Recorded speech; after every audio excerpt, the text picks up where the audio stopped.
The following talk was given at Mile High Church in Lakewood, Colorado. Please visit our website at milehighchurch.org. Good morning. What an amazing day. Yes, good morning. In 1978, I walked into a small hotel in Beaverton, Oregon, for a gathering of the International New Thought Alliance local ministries. And there was a young man there, about my age, a little bit younger, who spoke that day. And I was so moved by the wisdom and the feeling of love, and really the message that came through that day was so moving to me. And as a minister myself, and it was just so precise and distinct right in just a few minutes. So I wanted to get to know him. His name, Roger Teel.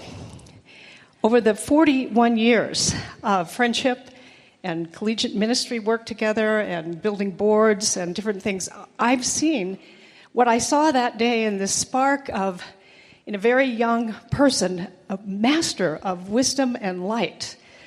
Not only lead a wonderful ministry in Oregon, the service here at Mile High, and then off in the home office of the wonderful movement out of which this ministry comes, serving Dr. Peggy Bassett's ministry, and then as senior minister there, and then back here for 25 years in leadership. Not only in his work in a personal ministry and with an amazing community, but as a world leader in New Thought.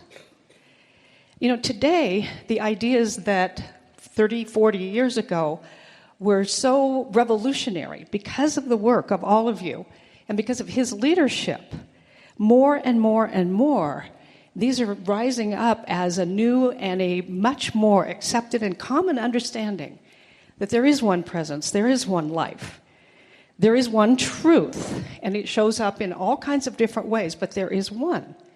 Every one of us comes out of that one. Not one of us could wake ourselves up this morning.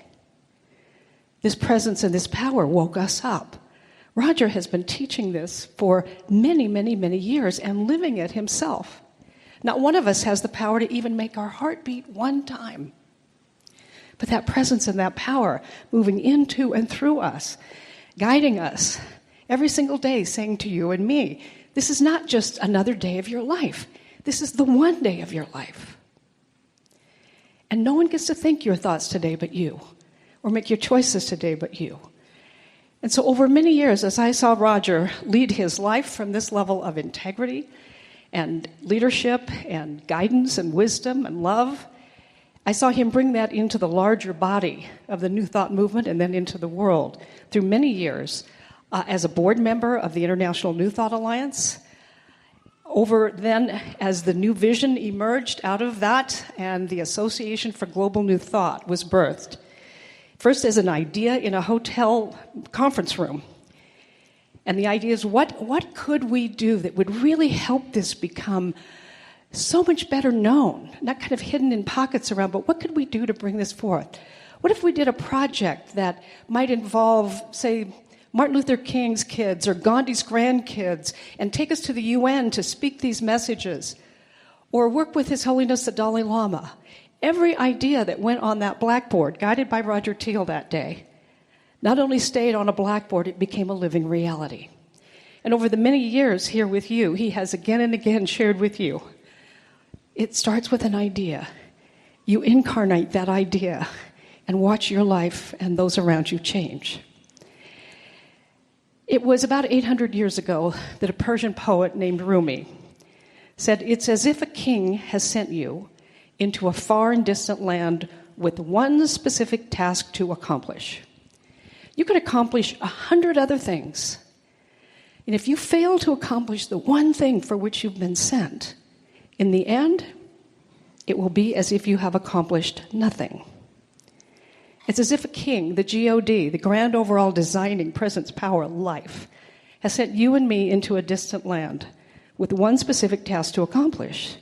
First the discovery and then the delivery of the glory that indwells us in a unique and way that we're guided by and in. And for many, many years, and the 41 years that I've known this man, I have seen him not only continue at depths to continue to discover even greater understanding and develop greater and greater willingness to follow and shine that. Roger Teel has been a good and faithful servant of that one thing. And today we're here to celebrate him, give thanks to him, and recognize all the ways that has impacted our lives. Thank you, Roger Teel. I love you. We love you.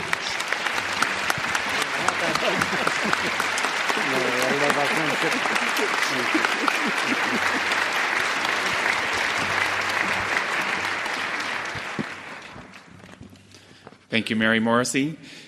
It's such an honor to introduce Howard Caesar to everyone this morning. Reverend Howard has served as a Unity minister for 41 years. He is the author of the book 1 + 1 is 1, which is all about experiencing oneness in everyday life. And he is a longtime friend of Dr. Rogers. Let's hear it for him. Howard Caesar, everybody.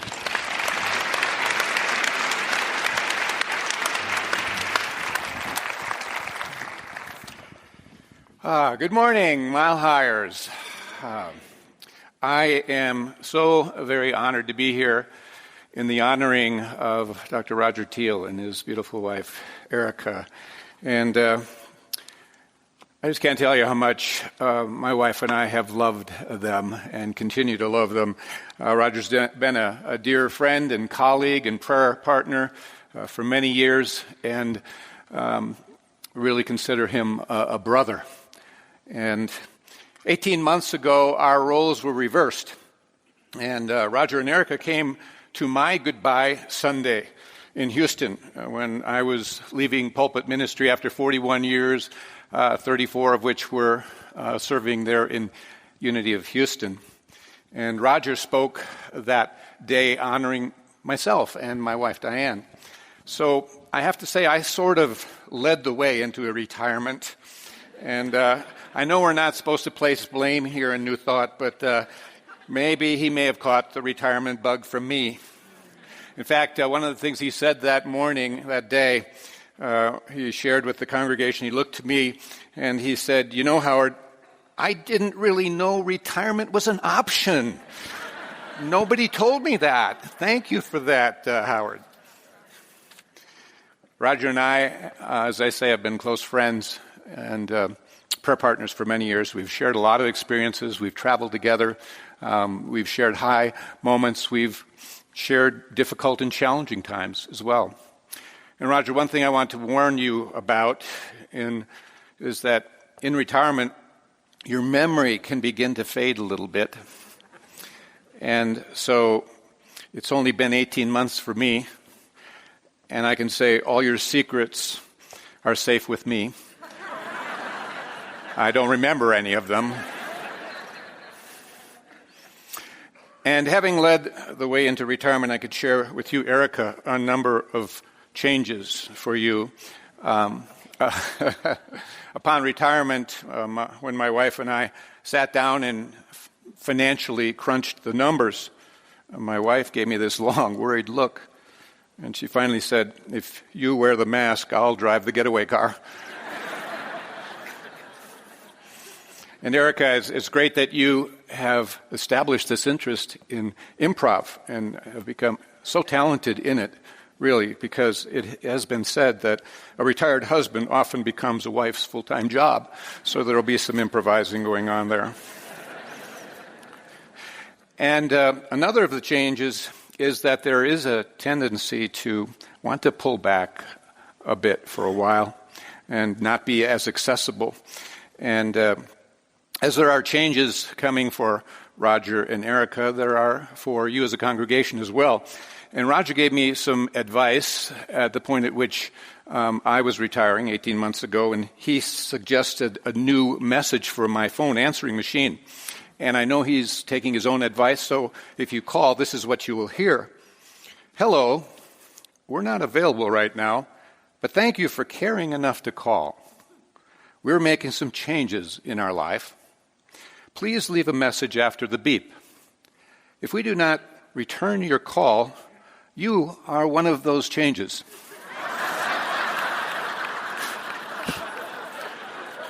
So thank you for that advice, Roger.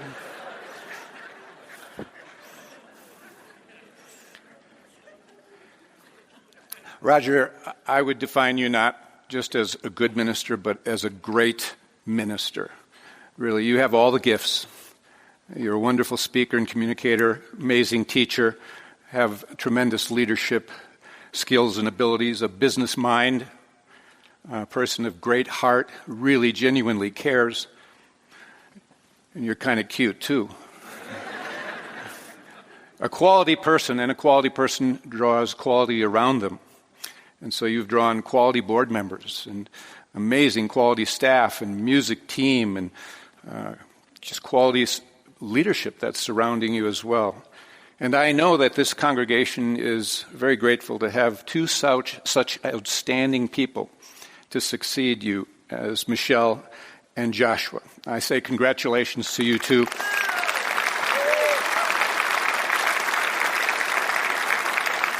And what I know is that this congregation loves you and will support you, and along with the other fine ministers, as you keep the Mile High magic alive and growing. And don't worry about filling Roger's shoes. He's taking them with him. So, now speaking of quality, we can never overstate the value and importance of having that quality person at your side in the name of Erica, leading and lending support as well and encouragement and contributing her time, her energies, her many talents to the success of this ministry. And so I know this congregation loves and appreciates you, Erica, and we thank you for what you have meant.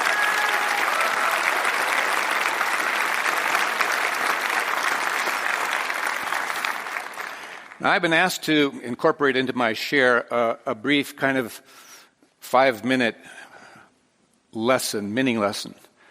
And that's a tall order for a minister. And but I'm up for the miracle. So support me. Well, to begin with, let me share from my experience that it's not all that easy to leave a ministry, especially one as great as this one is, where for over 25 years, this person has been serving and teaching and loving people, have built wonderful relationships, loving relationships with all of you.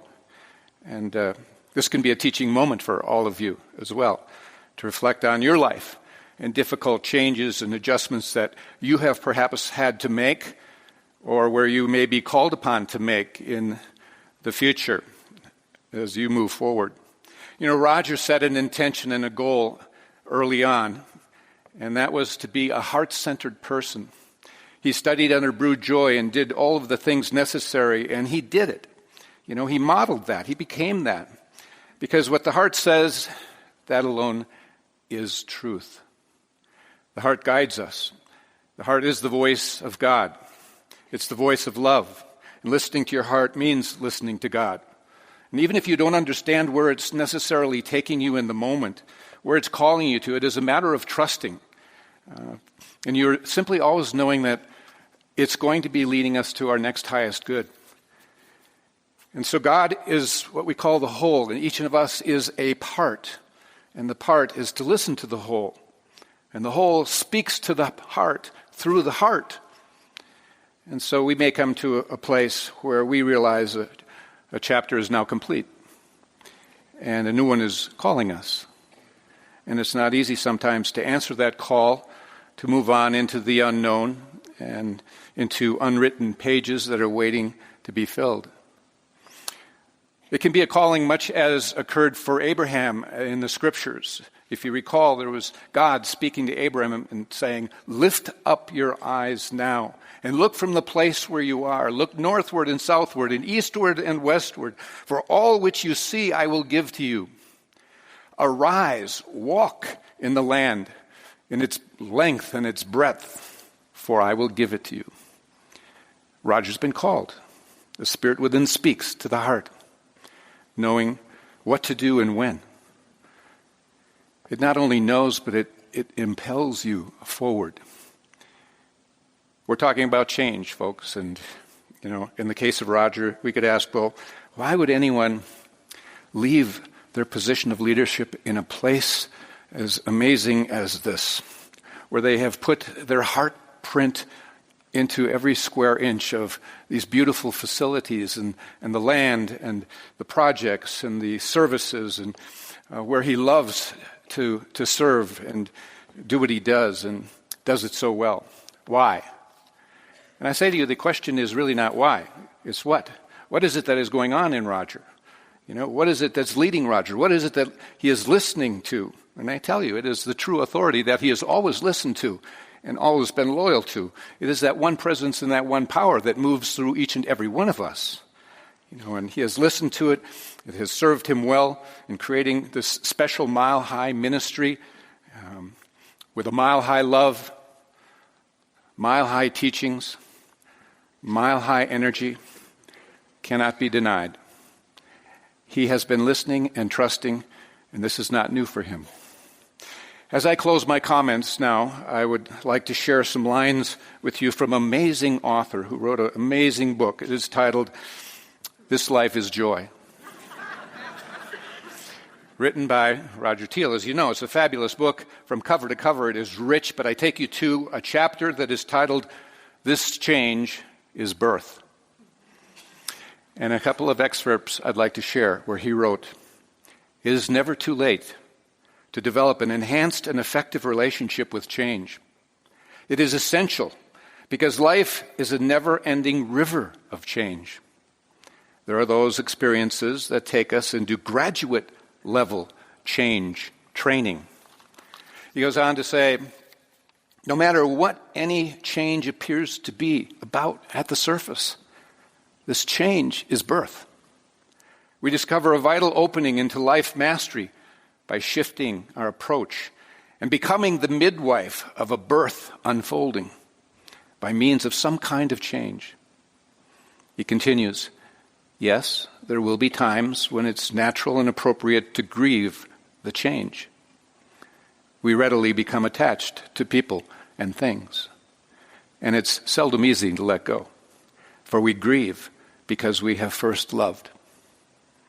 Love always conceives and champions new expressions of life. Like the phoenix rising, something is always seeking to emerge and to proclaim itself, and underneath are the everlasting arms." And finally, he shares, "Change is our entree into more of the emerging magnificence of who we are. Are you a yes to what your spirit knows you are destined to be?" A great question for us all. Thank you, Roger. Today we say thank you for all the ways that you have shown us how to say yes. Yes to the Spirit within us. Yes to its guidance. Yes to joy. Yes to, most importantly, the heart of love that you have so demonstrated so beautifully and powerfully. And so as Roger has taught us to say yes to all that God is and is guiding us to, it's now our turn to say yes to the change that is both his and ours. Roger and Erica, I love you so much. We all do. Thank you for allowing me to be here this day with you. Thank you. I love you. I love you. Let's go fishing. Yeah. Love you.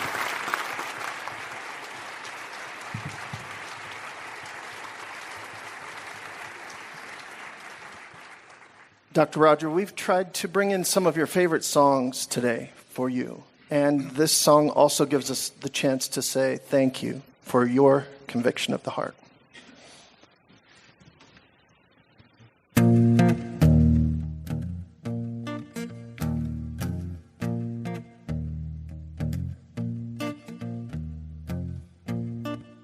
Where are the dreams that we once had? Isn't it time to bring them back?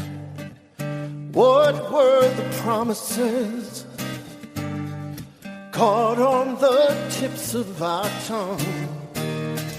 Do we forget or forgive? There's a whole lot of life just waiting to be lived when one day we're brave enough to talk with conviction of the heart.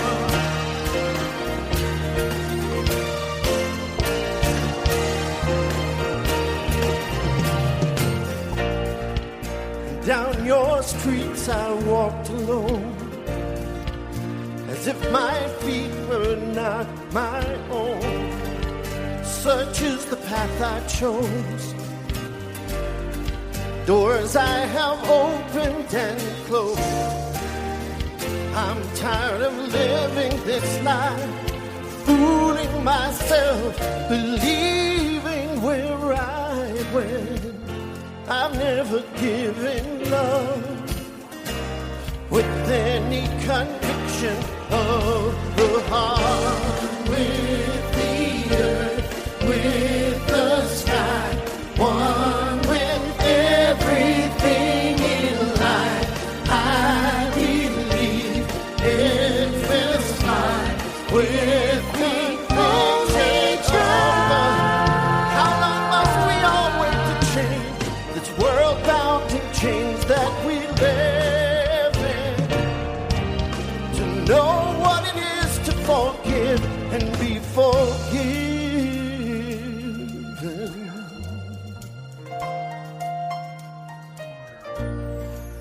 Too many years have taken now. Isn't it time to stop somehow? Air that's too angry to breathe, and water our children can't drink. You've heard it hundreds of times. You say you're aware, believe and you care. But do you care enough? Where's your conviction of the heart?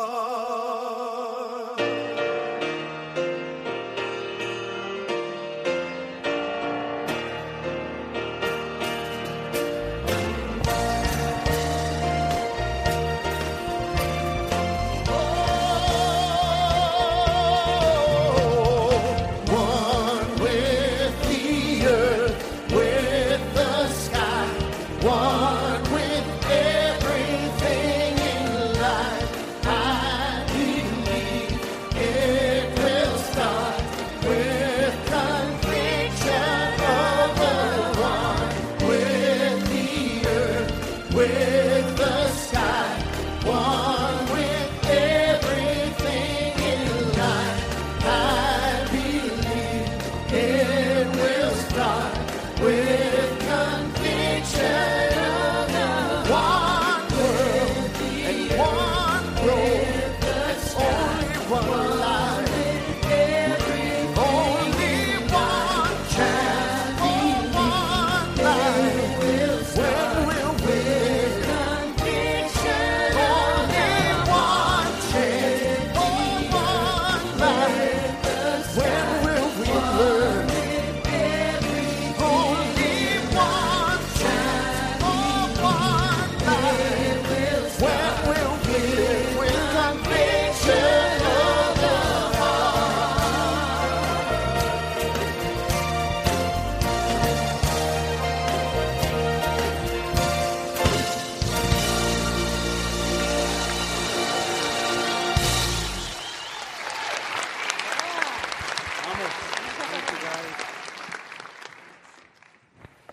Wow. Good morning.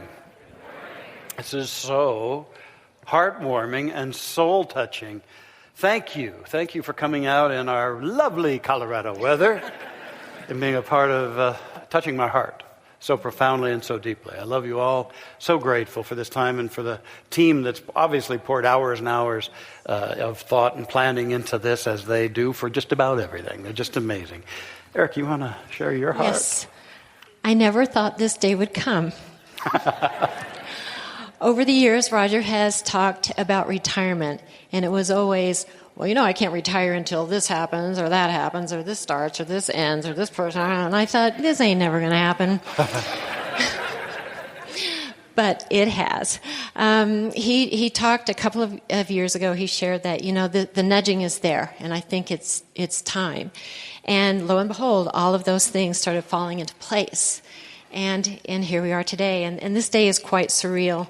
We've had a trip down memory lane, and in the past with the video and the present right here now and talking about the future, which reminds me of a joke. Uh-oh. The past, the present, and the future walked into a bar. It was tense. Ooh, that's a good one. I could have used that.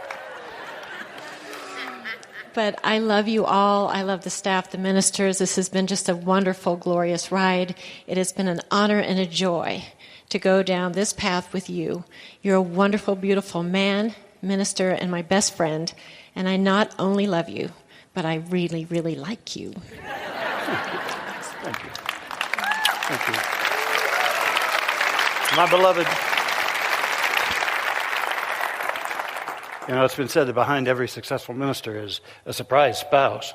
And Erica's been hanging in with me, thank you, all 31 years of our marriage. She's adapted to and supported the life of a minister. And as a lot of our spouses know, that's so significant and beautiful. So thank you, first and foremost, to you for your love and your support. And then to my incredible family. I am so blessed to my oldest son, Justin, and his wife, Susie, and our beautiful older 3 grandchildren, Daisy, Hazel, and Roy. And then my son, Bobby, who brought us the 2 youngest of our grandchildren, Francis and Henry. And over the years, I've also become so fond, just love so much Erica's folks. Bob and Millie Smith, and Dr. Bob Smith, a coach for a long time, and Millie, an educator. And Bob and I are football experts. You want to know anything about the Broncos or about what ought to happen in football, you talk to me or Bob, who has trained me well as a coach, and we can set you straight. And then Erica's sisters are here, Marguerite, her middle sister, Marguerite Lalonde, and then Alicia White, and her wonderful husband, Dan White, who's like a brother to me as well. And we love you guys and your kids, Peyton, Trey, and Davis. What a joy. You know, family is such an important thing. Your nuclear family and then your family of choice. And my God, we are blessed. Speaking of family of choice, Mile High Church is the most magnificent congregation. It's a far and wide-stretching congregation. You are love embodied, so high consciousness. You've bought into big dreams and made them happen. My heart is so full with my love of you. And so thank you, beloved Mile High Church. Thank you to our incredible board of trustees, our current board, our past board members. Thank you to our practitioners of Mile High Church, really who hold the high watch in their prayers and in consciousness. Oh, almost 300 of them. Thank you. And then let me talk to you about the most incredible staff. Mile High Church is manifested and prepared and delivers such high quality spiritual food because of our staff. And they're phenomenal. And I thank all of you. There are too many to mention individually, but I will mention some that I've walked with for many decades on this staff. First of all, Dr. Kent Rautenstrauss, former music director, now emeritus music director. I love you. I love your wife, Kathleen. Thank you so much, Kent. You're such a dear, dear person.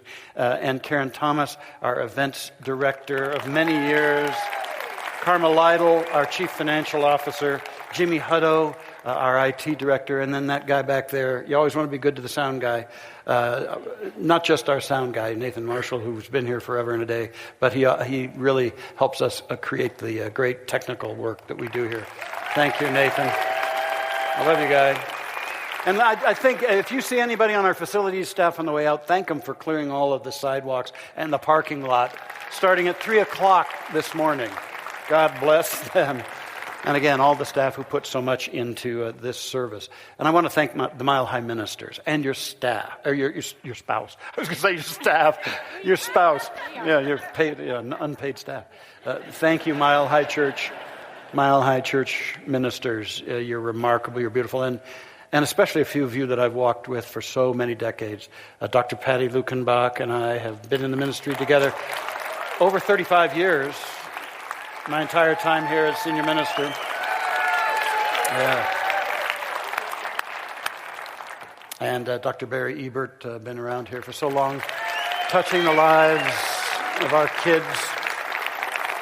My God, we are blessed. I want to thank two of my dear friends in the ministry, Mary Morrissey, whom I love and respect so dearly. And you're such a magnificent presence in this world, Mary, teaching this stuff so powerfully. And your husband, Joe Dickey, a wonderful guy, great singer as well. And my beloved brother, Howard Caesar. Thank you for all the prayers and our friendship, Diane Caesar. Love you two so much. Love all the trouble we get into. It's a wonderful thing.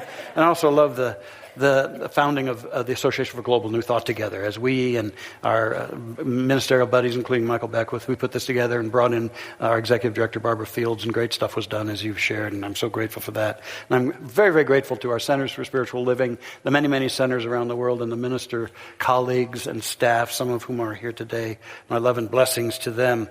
And geez, the video messages that I've received, I haven't had a chance to say thank you, but thank you to like Deepak and Marianne Williamson, and James Von Prague and Mark Nepo. I was so touched. And I also just want to speak a word for those who have, of thanks for those who've left us and moved to the other side. First of all, my mom and dad, especially my mom's influence spiritually. She found this teaching and became so enamored with it and drugged me here to Mile High Church in my early teens, and she became practitioner emeritus, served on the board here as well.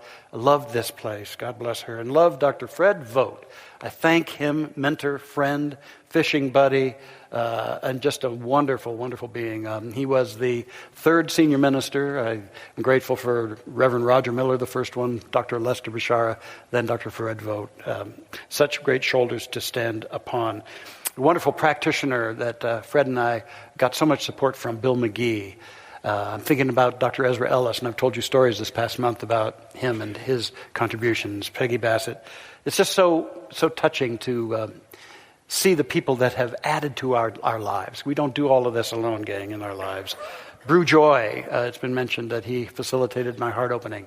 I wouldn't be here right now if it weren't for Brew. And I'm also reflecting on John Denver, our friendship with him as we met him and performed the wedding with Cassie. But then there are some that are still with us that I'm also grateful for, who've served as ministers here. Dr. Raz Smith, I love you, Brother Raz. And then I spoke a couple of days ago with Dr. Lloyd Barrett, and he's doing well and sends his love. Reverend Cynthia James. Cynthia, God bless you, dear. Good to see you. Yeah. And other ministers who came up here and went on to serve, Reverend Norm Bouchard, Reverend Jay Lang. And what a beautiful thing. I just have to also say thank you, Ernest Holmes, and all the New Thought leaders and founders who had the courage to step outside the box and had the courage to begin to synthesize a universal spirituality that was freed of fear and superstition that people could use in their lives. Thank God for them. And by the way, let's thank God, because without God, I don't think we'd be doing this. None of us would even be here. So thank God for that. Thank you for assisting me so beautifully these past months in stepping into a new chapter. Thank you for your support of Mile High's new chapter. Henry Drummond once said, "You'll find as you look back on your life that the moments that you have truly lived are the moments when you have done things in the spirit of love." That's what Mile High Church is. It's the spirit of love. Mile High Church is great because of the incredible heart of Mile High. And we've been feeling that so phenomenally, which is why we have total and ultimate confidence in the path ahead, because of the heart of Mile High Church. And because I know that you will lavish upon these two incredible souls back here, Dr. Michelle and Reverend Josh, your love and your support, your enthusiasm and your honoriness that are the great gifts, the joy that you bring. I know that you will do that because this place is a greatness of heart.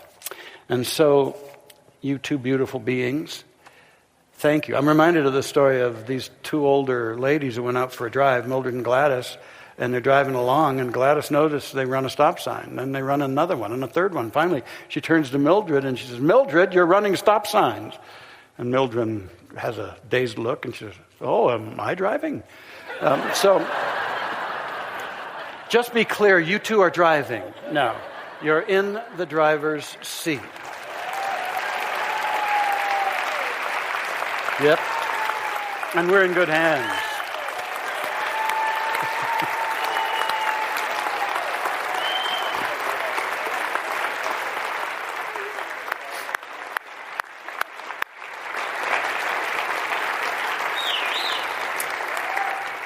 And so on this day, Dr. Michelle and Reverend Josh, I commend to your ministerial hearts the sacred spirit, love, light, and power that is Mile High Church. And I know you'll do it well. Thank you, beautiful ones. I love you, always.